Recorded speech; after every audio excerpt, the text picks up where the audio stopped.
Folks, I'm here tonight to share a little bit about my life story and also the 2 keys of turning setbacks into comebacks. Isn't it amazing how we all experience challenges in our lives, both personally and professionally? And I'm here tonight to say that we have to embrace those challenges and truly make something good come out of every situation that we find ourselves in. So I crawled up on the back of that tractor and I sat on the back right fender as I had done thousands of times before. Dad put it in gear. He pulled out to the end of the driveway. He threw it into 4th gear, and we were flying down that gravel road. All of a sudden, we got a quarter of a mile away from the house, and the back axle on the tractor broke. The back right wheel flew off the tractor, and I was thrown under the tractor where my arm and shoulder were torn off. My right leg was crushed. Dad was thrown away from the tractor, and he came back up onto the road, and he picked me up. And as he picked me up, he pressed my shoulder against his chest to slow down some of the bleeding. And he grabbed my right ankle because the only thing that attached my right foot to the rest of my body was a strip of skin an inch wide and a couple muscles and ligaments. And my dad began to run that quarter of a mile back to the house, screaming and crying out for my mom to call the rescue squad. As I looked up at my dad, I saw a very scared look in his eye. And that's a look that I never, ever want to see on anyone's face ever again. And as I was looking up at him, I said, Dad, I want you to know that if I don't make it, that I love you. And please tell Mom and my big brothers that I love them too. One day I was out driving the golf cart around, and Dad signaled for me to pull up into the driveway. So I pull up into the driveway, and he went into the garage, and he got a basketball out. He told me to pull up into the basketball hoop, so I pulled the golf cart under the hoop, and there I was sitting in the golf cart, leg propped up on the seat. Dad lowered the rim, and all of a sudden he threw me the ball. And I caught the ball with one hand, then I'd bounce it, then I'd shoot it. And he'd rebound it, he'd throw it to me, and I'd catch it with one hand, I'd bounce it and shoot it over and over and over again. Folks, I was right-handed. And for those of you that are curious, I am left-handed today. But I also wanted to play this game called baseball. And usually I get this one out, and I get a lot of goofy looks like, how in the world is this one arm guy going to pull this one off? And I'd spend hour after hour in the golf cart during the day or in bed at night trying to figure out how in the world can I get the ball out of my glove fast enough with one arm to compete with all of you with 2 arms. I thought, well, maybe if I caught the ball and then put the ball and glove down between my knees and then pull the ball out, and that wasn't very good. And that certainly wasn't to the best of my ability. And Nianna, can you help me out here? Everyone give Nianna a hand. Anyone want to give me a hand? The other one. The ball would come in, and now I could get the ball out of my glove faster with one hand than any of you could with 2. There had never been a Gustafson who had ever sat the bench at any level of competition. And there I was at the end of the bench.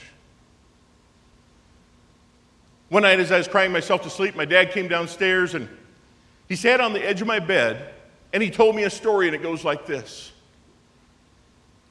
He says, it doesn't matter who you are, what you are, or where you're at in life, but a big garbage truck's going to back up right beside you. It's going to be hoisted up and it's going to dump its load of garbage on you. And he said, at that very moment, you have a decision to make.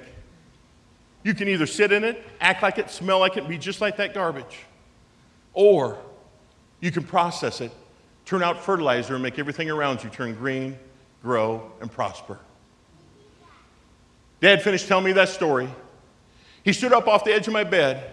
He began to walk out of my bedroom, and as he was passing through the doorway, he stopped, he turned around, he pointed that big finger at me, and he said, but the decision's up to you. What are you going to do about it? And my dad walked out of my bedroom that night. That was the night I committed my life to processing all the garbage that had ever been dumped on me, was being dumped on me, or would ever be dumped on me in the future. I was going to make something good come out of every situation I found myself in. Well, I walked up from behind him, I grabbed him by the shoulder, I spun him around, got down on the knees so I could look him square in the eye, and I said, Josiah, what's the problem here, buddy? He said, Dad, you spin it and it stays up there forever. And I spin it and it keeps falling off over and over and over again. I said, Josiah, what's the number one rule in our house? He said, I know, Dad, never give up. Josiah, what's the second rule? I know Dad had the courage to face the next challenge. I said, yes, he's been listening. I said, Josiah, if you don't give up, you can give me any challenge that you want. You'll learn how to never give up, and I'll learn how to have the courage to face the next challenge, and we'll struggle through it side by side, just you and I, little buddy. Josiah's eyes lit up. He got a big old smile on his face.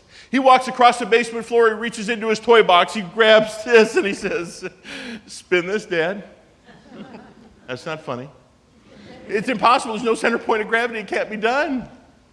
But what was I going to say? No, I don't have the courage to face that challenge, and you might as well go ahead and give up?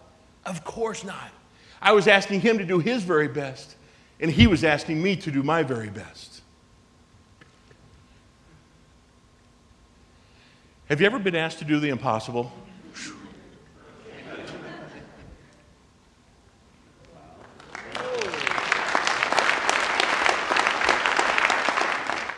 Folks, we all have challenges. Can we all agree to that? But we have to embrace them. Don't run from them. Don't shy away from them. Embrace them and learn through those setbacks and turn them into comebacks. Folks, I know that if I can, each and every one of you can too.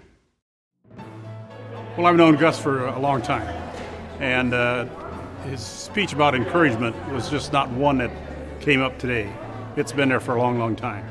He's encouraged me on situations that I had in the past, what I thought was difficult. He always had that same attitude. Hey, don't worry. God's with you. You can make it through. And that kind of attitude just carried me through.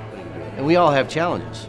His were just a little bit extraordinary, and I think he had the right people around him, and that's what we all need to do, is make sure we have those right folks around us. And I think anybody that hears his message will learn that from him. There's never a challenge you can't overcome. I mean, it's something that people give up a lot because they want to take the easy way out.